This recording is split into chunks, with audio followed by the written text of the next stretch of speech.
Just imagine, right, that you come over from a foreign country, you play for a team as pretty much an unknown player, you build up your reputation, you're putting good performances, you then win the Champions League for that club, you become a club legend, everyone loves you, even clubs from your rival teams, they all love you as well.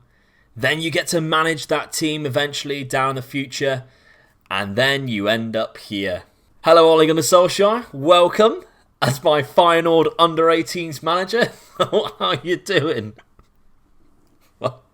Yes. So funny story, right? So he got sacked last season. Didn't really take much notice of it, and then it came up that I seen that he was obviously didn't have a job.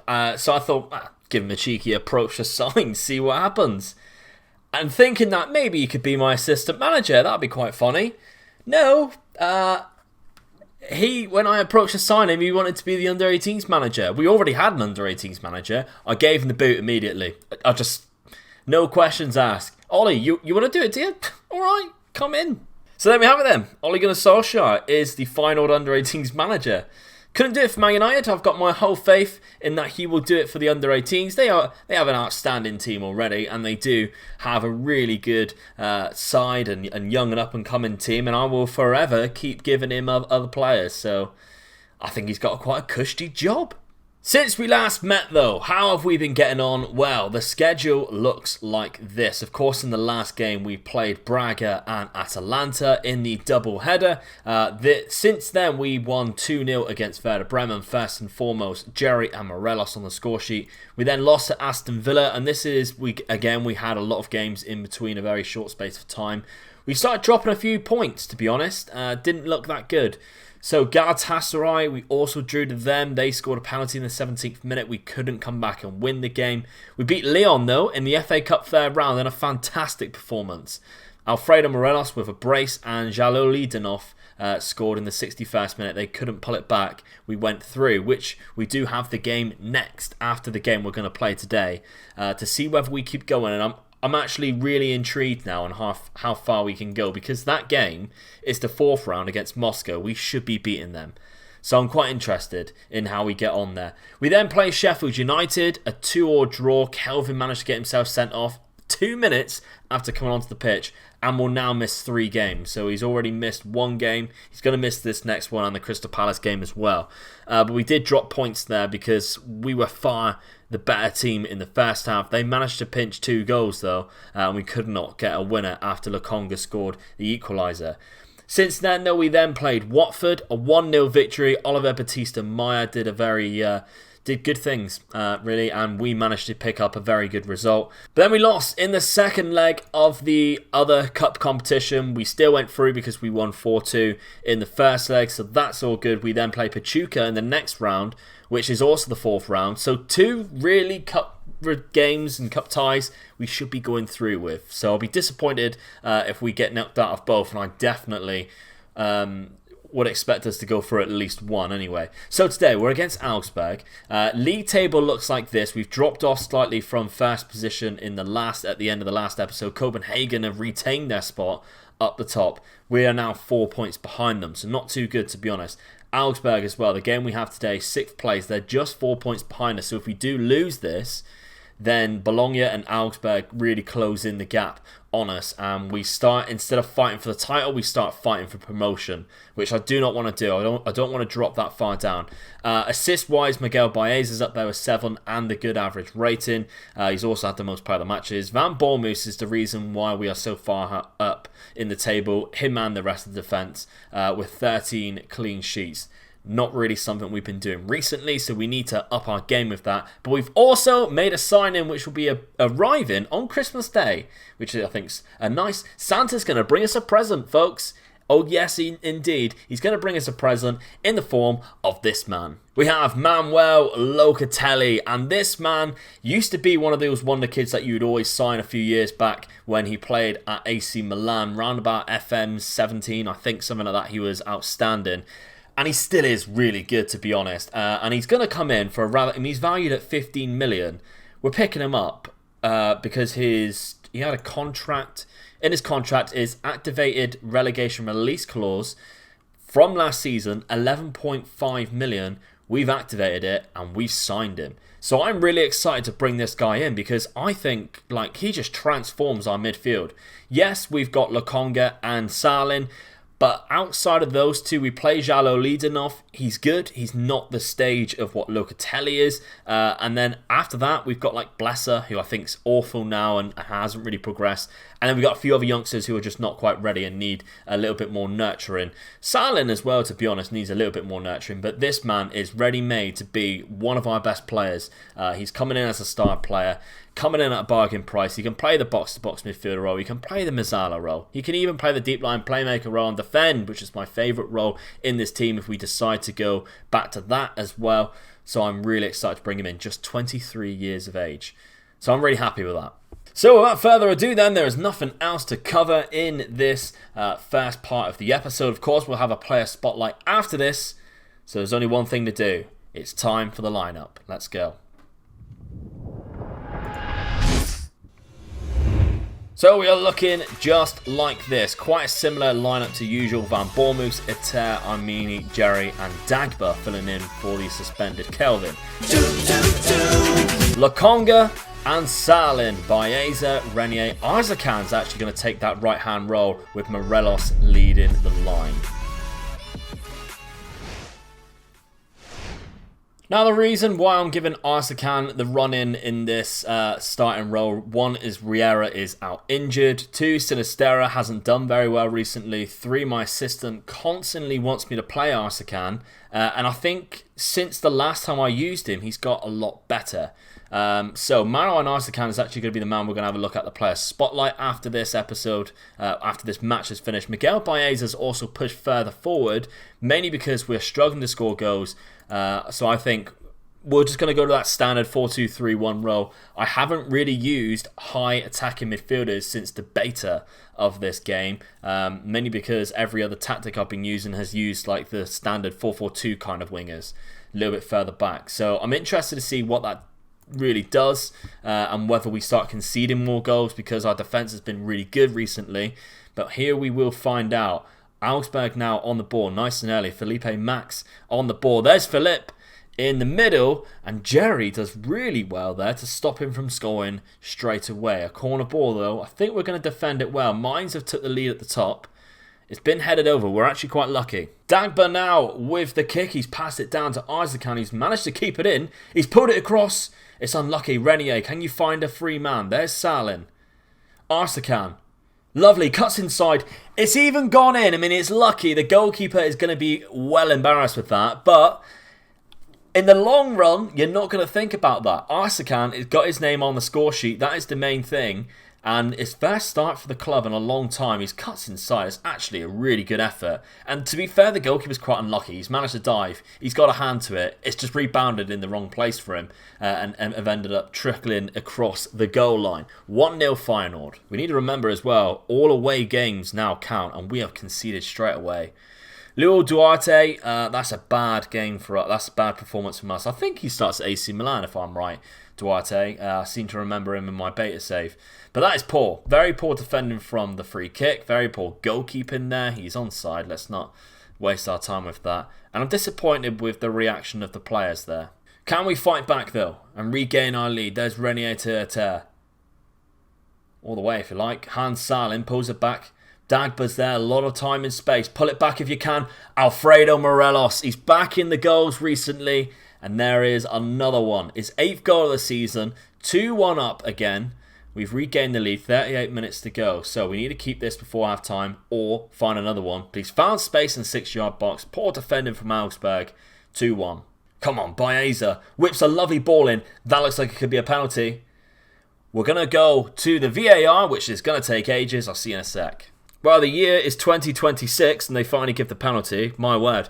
Alfredo Morelos steps up to take the penalty for a brace. That is the worst penalty I have seen. How are we that bad at penalties on this game? Right, okay. We're just going to have to find a goal another way or just hold out for a 2-1. That's annoying. Other than that, though, things are going well, but I know you're capable of even better. That's exactly what I want to say. Weren't bad, can still improve. Weren't bad, still improve. Weren't bad. We got some good options off the bench today. Rian Brewster, Batista Maya. They can all come on and do something. Jalo Leadinoff has played well as well when he's come on. But we still got to defend. There's Han. Gutierrez. Back to their defence. Han again. They got a lot of time and space in midfield. Godswill on the right, who give away the penalty. Now doesn't seem like a bad thing. Macias. It's a close one. It's a very close one. I was hoping we'd get the counter-attack there. Not so much. Miguel Baez is on a 6.4, and I'm really annoyed. Nasi Univar's just come on for them. That's a great wonder kid to have. They're playing it around the back there, and they're doing all right. I think that's Univar in front, the 37. I think he's playing on the left-hand side. For them, anyway. Max will soon find out. There he is. He's a danger man. And he's Dutch. From Ajax, of course, at the beginning of the game. Believe me, I did try to sign him. Right, we've cleared it out. This highlight is really taking the mick now. How long is this going to be? I mean, no, don't please. Van Bommel, good save. Right, I'm going to make a couple of changes. Baez is coming off. He's had a 6.4. That's really unlike him. And Hans Salen's also going to come off. I'll just keep rotating him. He's having a good game, to be fair. But I want to give Jalo Leadinoff a few more games because I don't know. I'm unsure about who I'm going to drop and who I'm going to play when Meligoni comes in. So it's going to be quite interesting.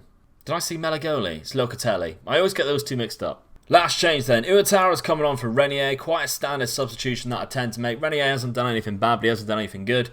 Can Uatara please get us a goal at the end? 88th minute. We're going into stoppage time. It doesn't look like anything's going to happen. We are actually winning. I forgot about that. I forgot we're winning. We won. Oh, God, Luke. Oh, that's embarrassing. For some reason, I was thinking in my head, oh, Luke, push for the win. But we were winning. Because we missed a penalty, it made me think that we were only 1-1. But I remember Morelos did get that goal. That's a fantastic result in the end. Well done, lads. I'm happy with that. I'm actually really happy. That was really special. I'm not going to... That's overcooking it a bit, to be fair. I've overdone that. Well, before we actually look at how we're getting on in the league and we have a look at the player spotlight of Arsakan, just want to remind you that we do have a new Twitch save that has started this week. So twitch.tv/MegaLukeGaming. Please come across and say hello. If you enjoy the content here, you'll enjoy the content there. All I can say is the new Twitch save is a journeyman type save. We have 5 leagues open. That's all I'm going to say about that. There are some rules and restrictions that I'm going to go forward and announce today. So that will be on the Discord. So if you're not on the Discord, join the Discord because there's also going to be an option on how to vote for the team that I'm going to be starting off with potentially on Wednesday, if not definitely Thursday when we go live. So twitch.tv/MegaLukeGaming. The link is down in the description for that as well as the Discord. Come across, say hello, put your vote in, and join us on Twitch for a brand new series.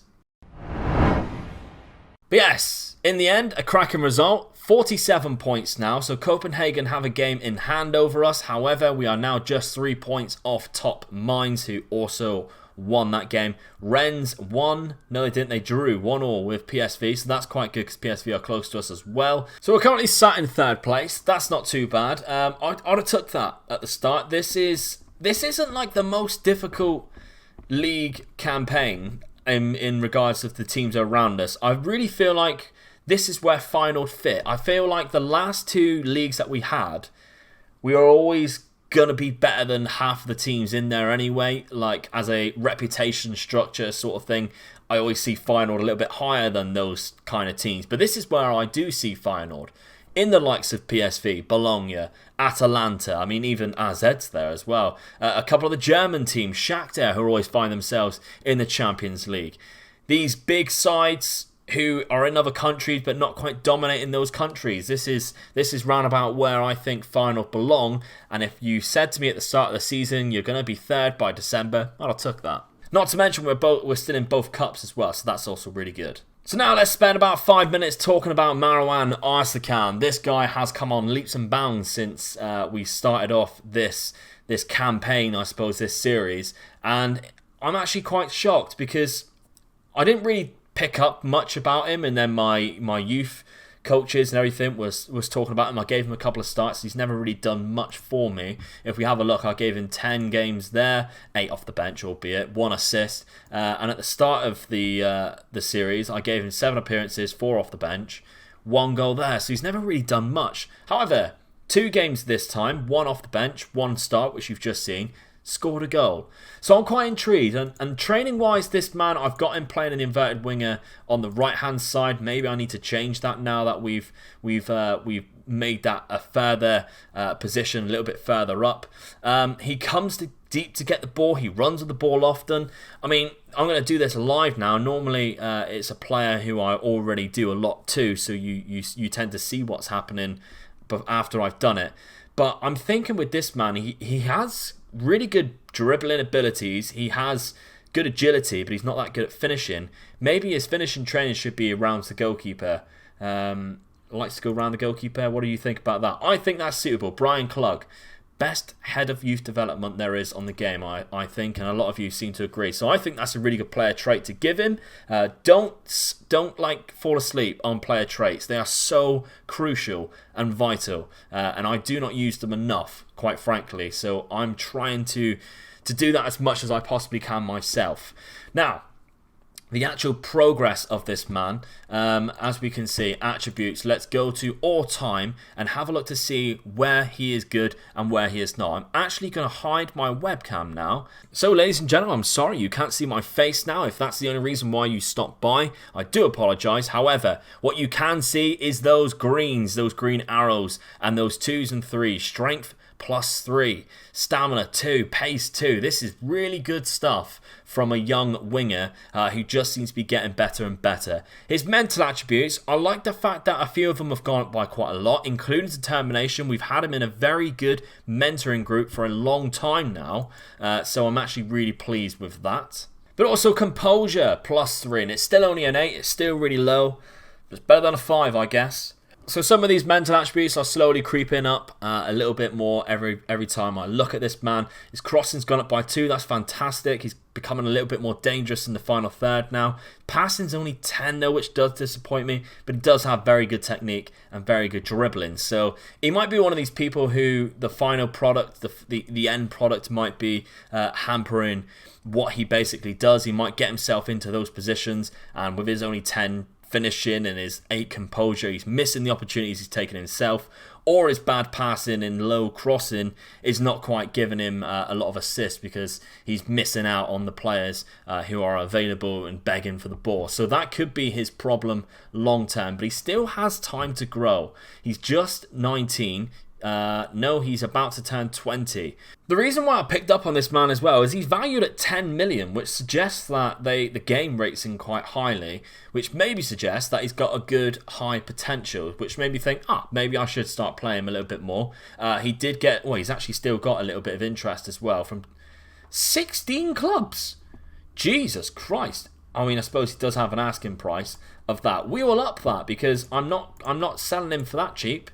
If that many clubs want him. Right, 20 million. I'd happily sell him for 20 million because we've got 3 or 4 really good players there. But let me know what you think of this man. Have you ever used him before? What's he turned out like on your saves? He does look quite good. He does look like he has the potential to be maybe a first team starter, but Eric Riera's played really well. I'm unsure. But this is why I like doing these player spotlight in the episodes, and I like to gauge your opinions of these players as well. So please let me know down in the comments. So that brings this episode to a close. Thank you very much for watching. I hope you're doing well, by the way. I hope you're staying safe. Please drop a like on the video if you can. That'd be absolutely fantastic. It really does help the channel. Your likes and your comments, and of course subscribing so that you can see. There is a notification bell down there as well, which tells you exactly when I upload and all that sort of good stuff as well, so you don't miss an episode, because of course yesterday we actually uploaded our first tactic tester, in case you didn't see it, but the response on that video has been amazing. So if you haven't seen it yet, it's really fucking good. Like, honestly, I wouldn't swear just for no reason. I do apologize for that. It is really good. Ryan Cassidy is the man who created it. He created the Phantom Menace, which is probably the best tactic that I've used on this game, the tactic that I use on the Youth to Gold series, and I must say that this tactic probably rivals that. We used Chelsea, it went absolutely amazing. We also used AC Milan as well, so please check out that video. I'll pop it at the end of the episode. But anyway, we'll be back in a couple of days' time for another episode. Don't forget to join the Discord, put that vote in for the Twitch stream. Really interested to see who we come out with, and I'll see you for the next one, guys. Bye-bye. Thank you very much for watching the video. If you enjoyed it, I have picked another one for you just down below. And if you want to support the channel anymore, then there is a Patreon there, which you can sponsor a player. Why not? Treat yourself.